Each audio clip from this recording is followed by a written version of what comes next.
Good afternoon, everyone. I first want to say on behalf of the Democratic Caucus, thank you to all of you who cover the Missouri legislature and all forms of government. We truly appreciate what you all do in terms of keeping democracy safe for our state and our country. And I just really want to say thank you for the dedication that you all put into our state, leaving your families for the insane hours that you do. And it truly means a lot to all of us that you're here every single day. As Missouri lawmakers were going through their ceremonial procedures of the first day of the legislative session 1 year ago, our democracy was on the verge of crumbling. While we were in the Missouri Capitol, we were swearing in new members, electing leadership, and giving aspirational speeches. Violent insurrectionists were attacking the U.S. Capitol in an attempt to overthrow the newly elected government. And we know that they came much closer to succeeding than any of us realized at that time. So on the eve of the anniversary of that fateful day, we can't act as if everything is normal because the insurrection didn't end on January 6th of 2020. It was just getting started. But unlike last time, the insurrectionists aren't an angry mob storming a governmental building. The threat today comes cloaked in the guise of the law. It comes from elected officials who are willing to dismantle democratic safeguards and traditions if it means keeping their side in power. There are many issues the people of Missouri need us to address this session.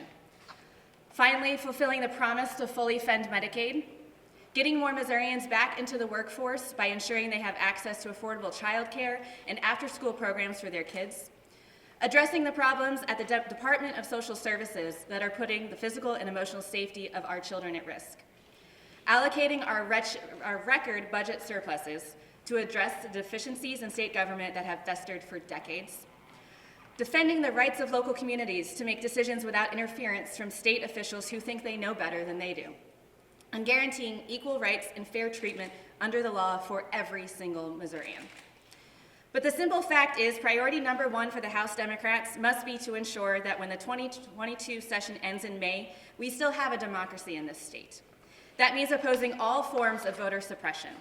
That means protecting the integrity of our elections procedures to prevent those in power from overturning results they don't like. That means opposing the majority party's slide into authoritarianism. House Democrats are committed to strengthening our system of self-governance for future generations and will never sit idly by as others seek to tear it down from within. With that, I'm happy to take questions. What's kind of the Democratic Party's top priorities, what you would like to see this session? Well, definitely Medicaid expansion being fully funded as the voters asked for and as the courts upheld. As stated, we're looking at record budget surpluses this year, and so we really want to take the opportunity to invest in Missouri. There are a whole lot of things that we can be doing, and we'll have another press conference specifically outlining where we'd like to see that money go. And then, as I said, protecting voter rights and making sure that we're actually able to function this session. What about redistricting? What's kind of your guys' stance? What are you kind of concerned about? What are you looking forward to? What would you like to see? Well, I'll say what we're looking forward to is the fact that now the Republicans do not have a supermajority in the House, and that means that they need our support to get the emergency clause done so that we can actually have an election this fall. And so that puts the House Democrats in a unique opportunity this time. Adding to that, as folks may ask, we all know that the Republicans are running against each other for every single office that they can imagine. So that's going to put things in a really interesting situation as we move forward for redistricting. How do you plan to use that opportunity, the lack of a two-thirds majority in that call? Yeah, well, we have a whole lot of things that we want to get done for Missourians. Last session, I want to say the House Democrats had a record year in terms of getting policies that we filed across the finish line. We had over 20 bills that we passed that our members filed. But we want more than that. We want to be able to really invest in Missouri. So we're going to be putting together a whole lot of asks as the time comes where they're going to need our votes for that emergency clause. You're saying you're going to ask for things unrelated to redistricting? Potentially, yes.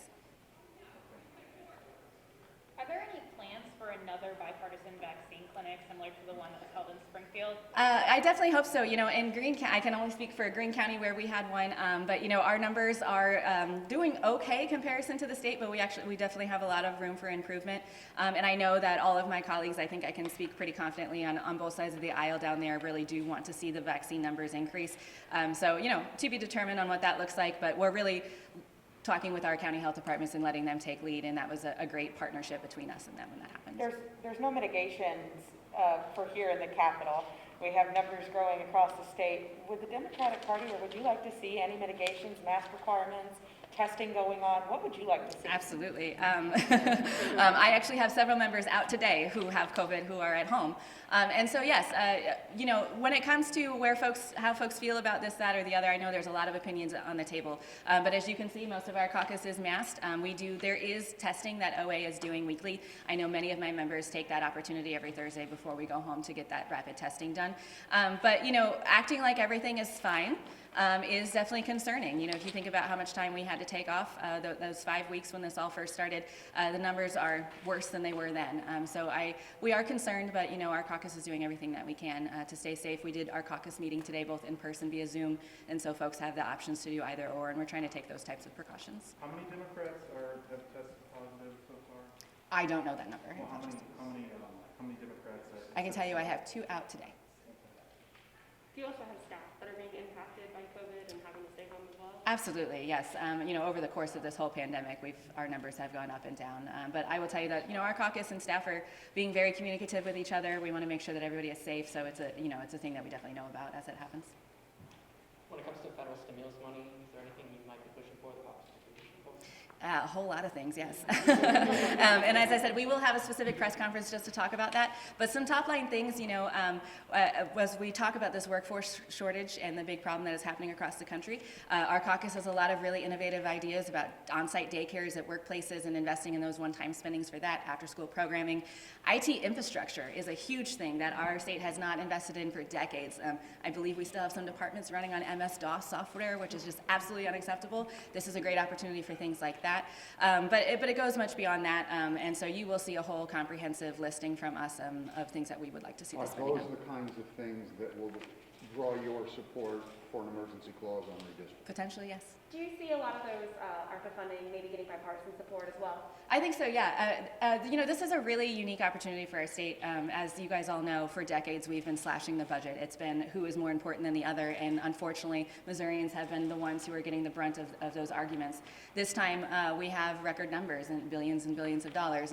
I think the conversation will be more about how much we spend this year, because there aren't deadlines and we can hold on to it for a little while. And then you've heard extremists on the other side say they don't want to spend it and want to give it back. I can tell you that our caucus wants to spend it, but we want to spend it wisely and really make investments in Missourians. The other party has been pretty firm that they don't want to start any kind of new programs and kind of put it into existing infrastructure. What are your thoughts on that? I think it's a both and. One of the things, I actually was at an event with some of my colleagues on the other side of the aisle yesterday. I think that what we need to do is get creative. We need to work with our municipalities, our business leaders, and really find out what folks are needing. And there are new programs that we could invest in that are one-time things. As I mentioned, on-site daycares at businesses. That's a huge upfront cost that we could invest in, but it is a new concept.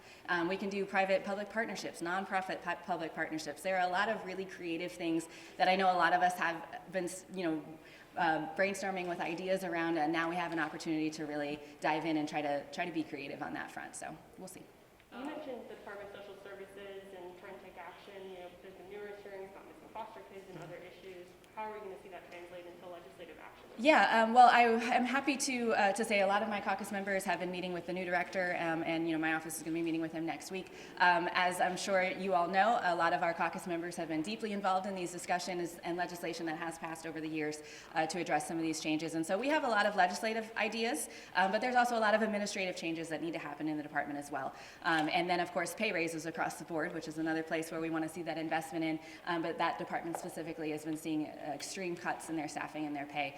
So we're hopeful that it'll be both legislative fixes as well as administrative fixes, and we're talking to the administration to try to get as much of that done together as we can. There's been a lot of criticism from across the aisle about public education in recent months. Is that something your caucus is watching for? I know they passed the ESAs last year. We're absolutely watching it. I think it's safe to say that there are more anti-public education bills that have been filed this year than any year that I've been here. And each one of those is either taking money away from public education, make it harder for our educators to provide for our kiddos, and making it harder for every child in Missouri to have an equitable education. And so, yeah, we're watching those extremely closely. We're also coming up with our own ideas to counteract that, but also to work with folks on the other side of the aisle. We know that there is frustration with some people about the way things have been going, particularly around the pandemic in our schools, but attacking public education and taking funding away is not the answer. What is the tack you're going to take with some of the more culture war type issues that come up around education, whether it's the curricula decisions or most of the curricula decisions, I guess? I mean, the real answer is that we're not going to buy into the culture war fights. We're here to do a job, and our job is to do what Missourians want us to do and protect our kids when it comes to public education. And, you know, that's going to come up. Those fights are going to be here. Those talking points are going to be said by folks on the other side of the aisle every day. But the Democrats are here to work.